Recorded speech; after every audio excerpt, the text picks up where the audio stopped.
السلام عليكم ومرحبا بكم متتبعي قناة عالم نجوى. فيديو جديد وغادي نشارك معكم كيك بنكهة الحامض بمقادير بسيطة ومتوفرة في كل بيت، والمقادير ديالو مضبوطة. بالنسبة للاخوات اللي ما كيصدقش معاهم الكيك، هاد الكيك الا تبعتو هاد المقادير هادي غادي يصدق معكم من اول تجربة. وندوزو للمقادير. العبار كامل غادي ناخدوه بكاس ديال دانون.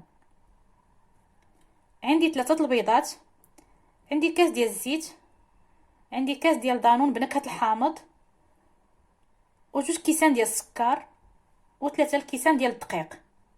هنا عندي جوج كيسان، وهاد الكاس الثالث خليته عامر باش تعرفوا القياس ديال الدقيق قداش خصو يكون، يعني ما تعمروش الكاس حتى الفوق.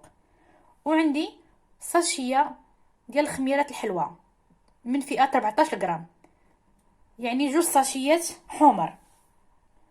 وندوزو لطريقه التحضير. قبل ما نبداو نحضروا الكيك ديالنا، انا خديت المول اللي غنطيب فيه الكيك ديالنا، دهنته بالزبده ورشيته بالدقيق.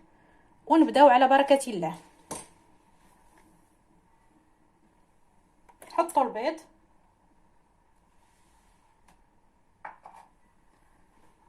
والسكر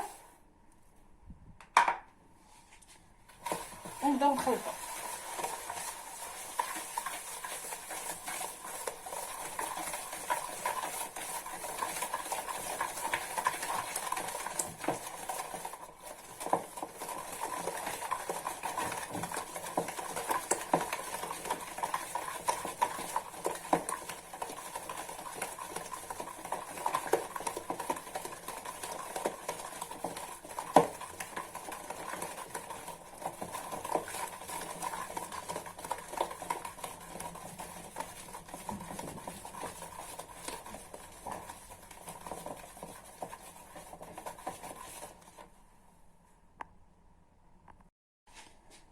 ونضيفوا المقادير الاخرى، نضيفوا الزيت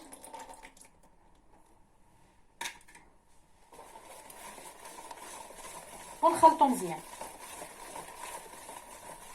هاد الكيك الا جربتوه غادي يرجع معتمد عندكم، كيجي المذاق ديالو زوين بزاف وكيجي خفيف.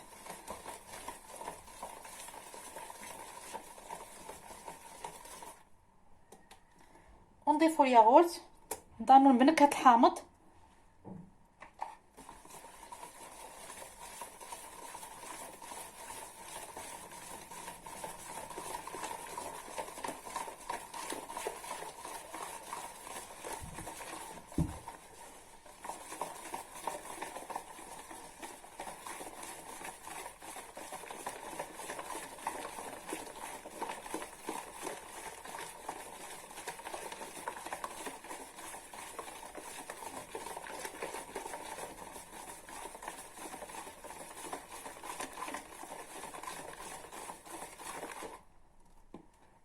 ونضيفوا الدقيق ديالنا تدريجيا.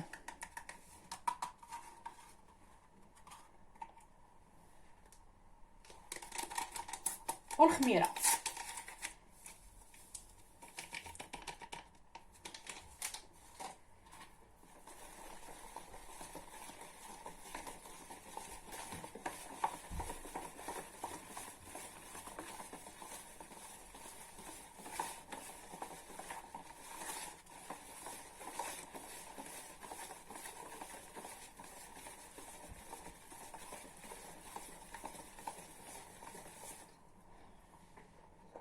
ونكملوا الكميه اللي باقا عندنا ديال الدقيق.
هو القوام ديال العجينه ديالنا ديال الخليط ديال الكيك. كيجي على هذا الشكل، كيجي خفيف.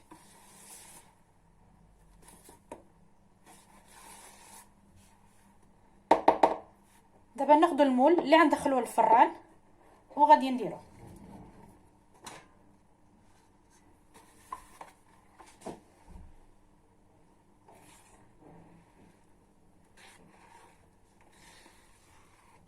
وندخلوه للفران على درجه، على 150 درجه في الفران ديال الكهرباء.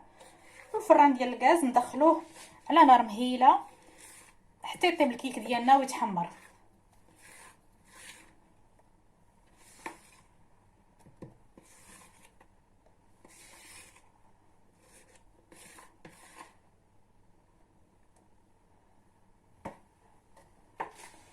ونتلاقاو ان شاء الله من بعد ما يخرج الكيك ديالنا من الفران. ونتلاقاو. هذا هو الشكل النهائي ديال الكيك ديالنا من بعد ما خرجته من الفران وزينته بسكر ثقيل وشرائح ديال الحامض. كنتمنى يعجبكم الكيك. غنقطع معكم طرف باش تشوفوه كيفاش كيجي من داخل.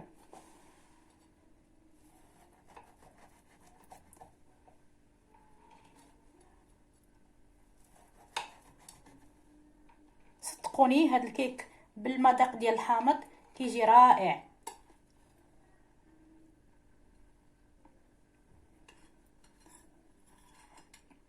شوفوا القوام ديال الكيك من داخل كيفاش كيجي. كنتمنى ينال اعجابكم، ولا عجبتكم الوصفه بارطاجيوها مع الاهل والاحباب باش تعمل فائده. واللي دخلوا اللي شافوا الفيديو ديالي جديد نتمنى تفعلوا الجرس باش يوصلكم كل جديد ان شاء الله.